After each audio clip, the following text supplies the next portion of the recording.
Hey, what's up, everybody? It's Bree with Project Recap TV, and we're downtown at For the Love of Sugar. I'm here with Ken Walker of K.Collective. So today we're going to have an exclusive interview. We're going to talk about his brand and what you can expect next. So stay tuned.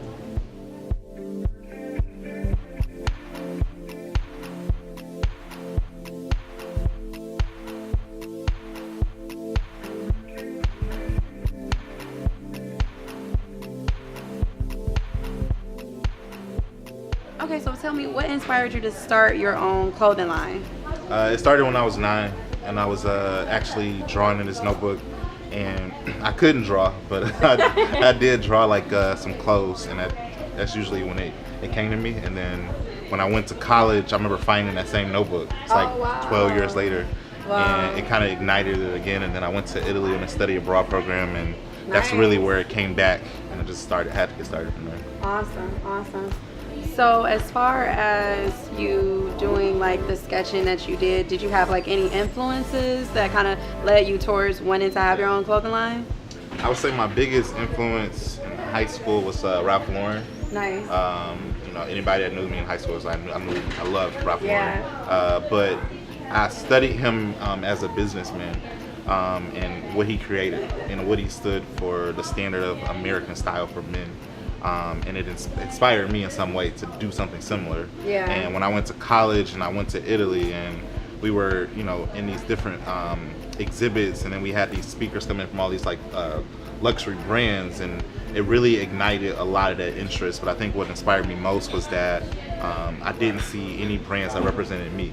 Right. Any brands of men of color at the same prestige. And when it was a man of color, it was a rapper coming out with a brand. It was never of the same lifestyle. Yeah, I can truly say like your clothing line is different, it's unique, but I love the simplicity of it. It's not, a lot of graphics. I'm twerking out, guys. It's very simple and kind of like to the point, and I really, really love the material as well. So what is your long-term goal for K. Walker Collective? So the long-term goal is essentially for it to be an attainable luxury brand. Okay. And when I say that, I say it like with a lot of confidence, because I do see us functioning as a luxury brand, us communicating to our consumers in that way, but also aspiring like a luxury brand. We want to be the brand that is essentially representing unheard voices. We want to be the brand that kind of gives people that extra boost. What I see now in the luxury landscape is that they're equalizers to your life. Yeah. Like, oh, you got the good job, you have this X amount of money, so now you need to drive this type of car to say that you are rich, essentially. And that's where attainable comes from. Say, I don't want to break the bank, but I want you to have that same feel, but I don't want to say that my product is in some way an equalizer to who you really are. Absolutely. So if you could define your brand in one word, how would you define K. Walker Collective? One word: audacious. Nice. Yeah, audacious right away. Yeah. Awesome. So I see here that not only do you have clothes, but we have a nice notebook here as well. Shameless plug. Yeah, a nice notebook, and I have this little thing for my phone. These are really popular, by the way. It's cool. I love it. Like, as you can see, I'm watching a movie. I can be doing anything, and you can rest your hand. So I love it. Yeah, and that came from me, the lifestyle, and knowing that beyond clothes, you have to fit the lifestyle of young professionals. Yeah. So when I was coming up with ideas of what can I make besides clothes, the first thing was a notebook, and then something essential like a pop socket is essential to your day-to-day life. So absolutely, that's where those came. And I have a few other things I will release as well, but those are two of the first products I felt like, outside of clothes, let's do something else. Right. So this is not only a men line though. This is women as well. So it is menswear. So so it'll so that's one of the goals as well. It is strictly a menswear brand. Okay. We do have unisex selections. Something I'm really. I feel like this is unisex. Yeah. So there are there's shirts and things like that that a lot of women have garnered too. Yeah. And actually next year I'm going to launch our boys division, so it's actually going to be close for like boys, and then in 2020 is when I want to have a women's brand. So that's where a lot of that people don't understand, like the aesthetic of women's clothes is so much different from men. Absolutely. It takes a lot of more focus. I don't want a lot of women to be mad at me about sizing, so I didn't start with like a whole brand, so menswear is where I feel like I was my strongest. But as we grow, I do want it to be essentially for all. Yeah, it can be tough trying to keep up with our needs, especially. Especially. So, how long did it take you for you to get your vision kind of out to the world? So it took essentially about 6 years. Wow.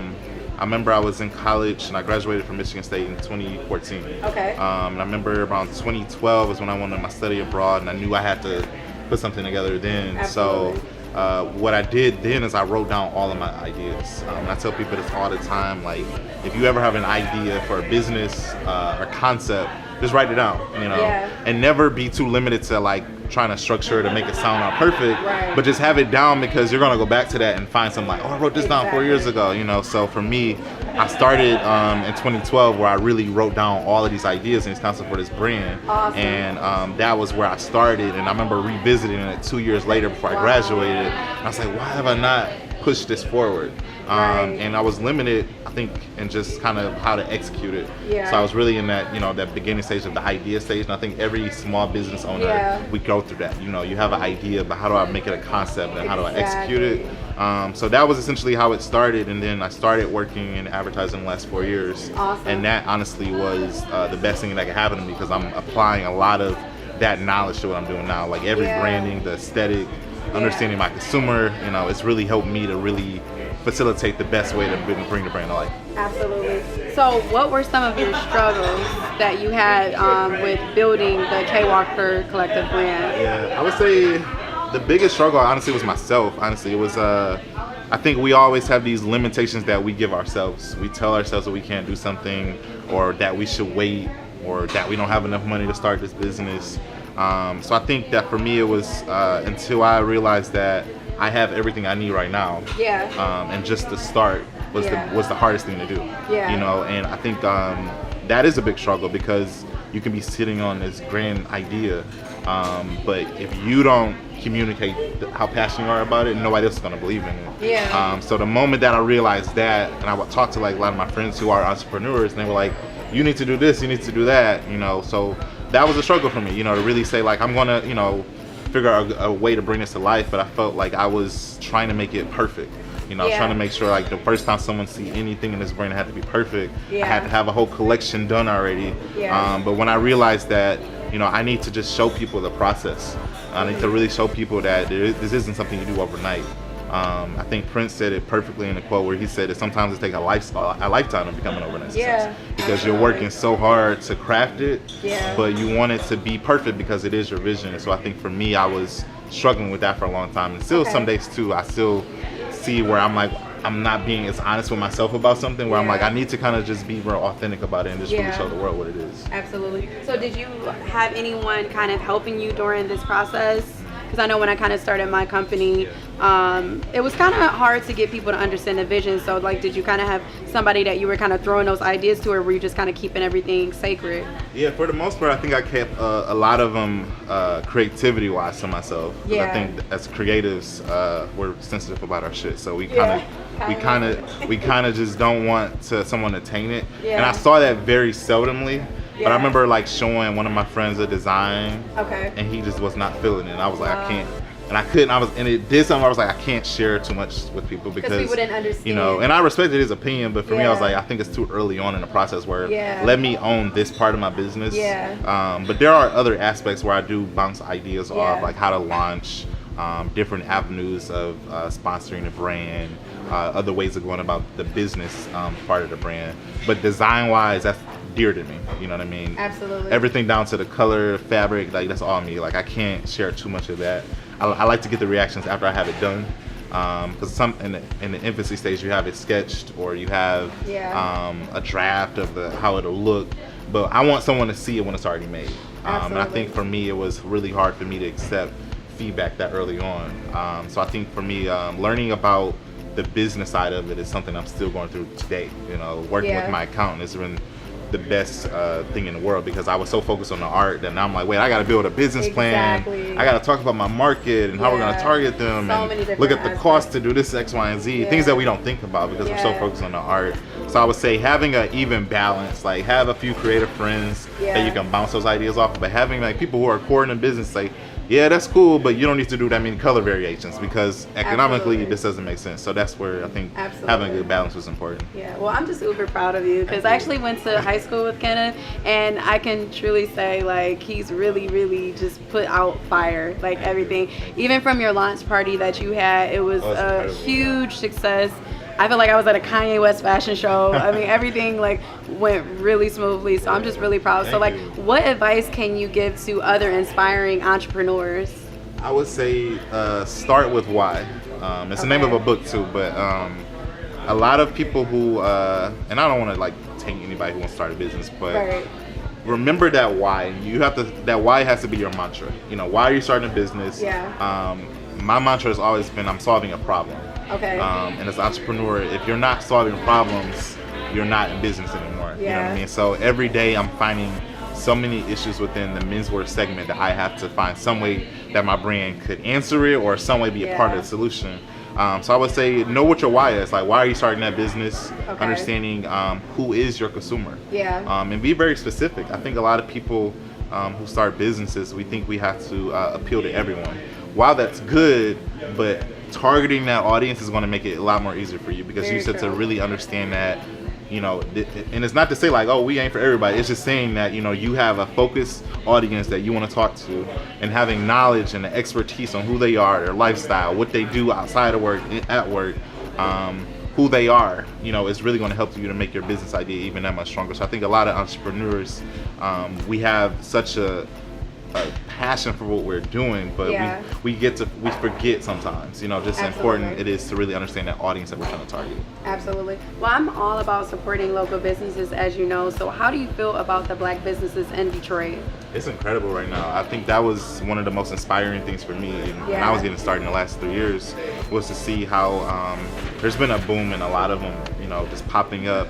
And a lot of them who have been, you know, grinding for a lot of time and now they're getting a lot of shine now, but I would say that it's a landscape that I think was always here, but I think even more importantly now is that in the city of Detroit, we have to support each other a lot more than we do now, you know, and I think that's something that I've always admired about some of the brands that I've, you know, got to meet with on a personal level, and the advice I've gotten from other brands. I think that is the most important thing we have to do.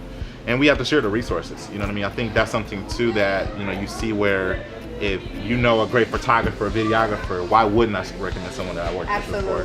But I do see people who don't do that, you know what I mean? Who keep it, you know, to themselves, you know, and I'm like, if we're already disproportionate as well, you know, already. So why are we limiting ourselves from growing? But we have to support our businesses too.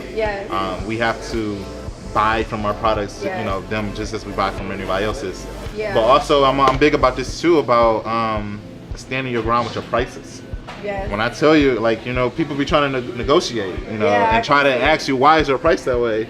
It's very disrespectful, I think, to any entrepreneur, you know, especially someone of color, to say, you know, why is your price that way, you know what I mean? And you have to stand by that, and I think we have to support each other enough to buy at that price. Absolutely. I would definitely agree to that. So where can we see K. Walker products? Can we expect a storefront?